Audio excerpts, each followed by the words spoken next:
Il y a tant d'années que je suis à ton service, sans avoir jamais désobéi à tes ordres. Et jamais tu ne m'as donné un chevreau pour festoyer avec mes amis. Mais quand ton fils, que voilà, est arrivé, après avoir dépensé ton bien avec des filles, tu as fait tuer pour lui le veau gras?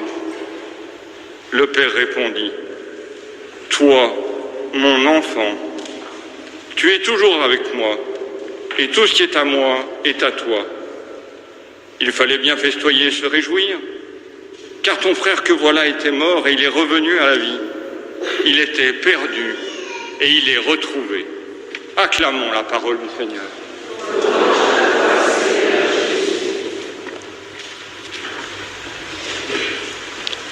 C'est le père René Luc, prêtre du diocèse d'Albi, qui prononce l'homélie.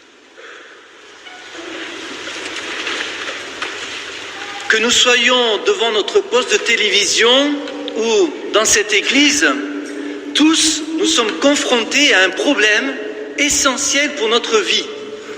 Comment gérer notre temps pour Dieu et notre temps pour les autres. C'est une vraie question de carême, parce que c'est vraiment un combat permanent. Quand le démon n'arrive pas à t'arrêter, il te fait courir. Alors, au lieu de vous parler de la miséricorde, j'ai choisi, à travers cette parabole de l'enfant prodigue, de vous parler de ce thème-là, comment gérer notre temps à travers les 3 personnages principaux de cet évangile. Commençons par le temps pour Dieu. Et regardons comment le fils prodigue gère-t-il son temps. Pour lui, il n'y a pas de temps à perdre. On peut dire qu'il croque la vie à pleines dents. Il saisit l'héritage, il va faire la fête, il vit une vie de plaisir. Du temps pour Dieu, il n'en est pas question. Du temps pour les autres, oui, dans la mesure où c'est ramené à lui-même. Et puis voilà que l'épreuve arrive dans sa vie. Comme vous l'avez entendu, il en arrive à manger la nourriture des porcs. On peut dire que pour lui, il fait un temps de cochon. Et il décide à ce moment-là de retourner chez son père. Alors justement, regardons comment le père gère son temps. Le père, lui, il passe son temps à attendre. Il scrute l'horizon. Et quand il voit son fils au loin, c'est lui le père, vous avez remarqué, qui va vers son fils en courant et non pas le contraire. Et il prend son fils dans les bras, dans ses bras, et il l'étreint de longues minutes. Et quand son fils veut lui présenter des excuses, vous avez remarqué, il lui coupe la parole. Il ne lui laisse pas le temps de s'excuser. Et il lui dit, non, faisons la fête. Et il reprend son fils dans ses bras. Et il le tient de longues minutes. Et combien il devait faire chaud dans le manteau de ce père.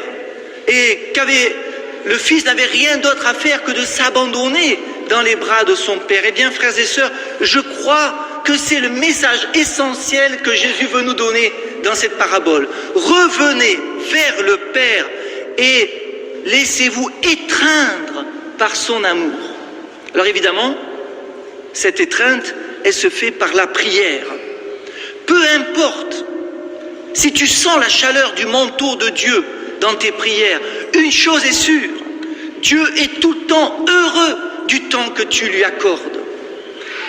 Le temps que nous consacrons à Dieu est la mesure de l'amour que nous avons pour lui. Alors posons-nous cette première question, frères et sœurs. Dans ma journée, est-ce que j'accorde suffisamment de temps à Dieu ou bien mes priorités sont ailleurs, au risque de finir avec les cochons? Dans le deuxième point, regardons le temps que nous consacrons aux autres. Comment le fils aîné gère-t-il son temps? Alors lui, c'est un passionné du travail. Il passe son temps à travailler. Et il ne prend aucun temps pour les relations. D'ailleurs, on peut dire qu'il vit chez son père, mais pas du tout avec son père. Il y a la quantité, mais alors là, vraiment pas la qualité. Son propre frère était un étranger pour lui. Quand il revient, il ne vient même pas le saluer, et il fait même une crise de jalousie. Encore mieux. À son père, il va faire des reproches. Tu ne m'as pas laissé un chevreau pour faire la fête, mais enfin, tu as vu les qualités de cœur de ce père, plein d'amour. Il n'était pas un chevreau près. C'est le fils aîné qui était dans une relation de droit et de dû. Pourtant, cette relation aux autres aurait dû être son souci principal, comme pour vous et pour moi, frères et sœurs. Car la plus belle chose que nous pouvons donner à quelqu'un, c'est de notre temps. Vous pouvez gagner beaucoup d'argent, vous ne pouvez pas gagner plus de temps. Lorsque nous consacrons du temps à quelqu'un, nous lui avons donné pour la vie. Personne ne pourra jamais nous le rendre. Beaucoup d'hommes et de femmes prennent beaucoup de temps pour leur travail en se justifiant, en disant « je fais ça pour l'avenir de mes enfants, leur sécurité matérielle ». Mais beaucoup d'enfants se plaignent de cette situation parce que ce dont ils ont le plus besoin, c'est de la relation, bien plus que de la sécurité matérielle. Alors, frères et sœurs, posons-nous cette seconde question. Est-ce que ma priorité est de prendre du temps dans mes relations avec les autres, ou bien est-ce que je préfère me couper de la fête, comme l'a fait le fils aîné? En conclusion, alors que les cardinaux prennent le temps de prier, afin que le Seigneur nous donne le dernier successeur de Pierre, le prochain successeur de Pierre, eh bien, dans cette semaine à venir, je vous invite à prendre, vous aussi, du temps pour la prière. Vous priez déjà, tant mieux. Priez un peu plus. Vous savez, on ne priera jamais assez. Et si vous faites une rencontre dans la semaine à venir, imprévue, je vous en prie, prenez du temps pour cette personne. Oui, si nous consacrons plus de temps pour Dieu et pour les autres, je suis sûr d'une chose, à la fin de ce carême, notre Père de miséricorde prendra beaucoup de temps pour nous préparer quelques délices spirituelles pour célébrer notre Pâques.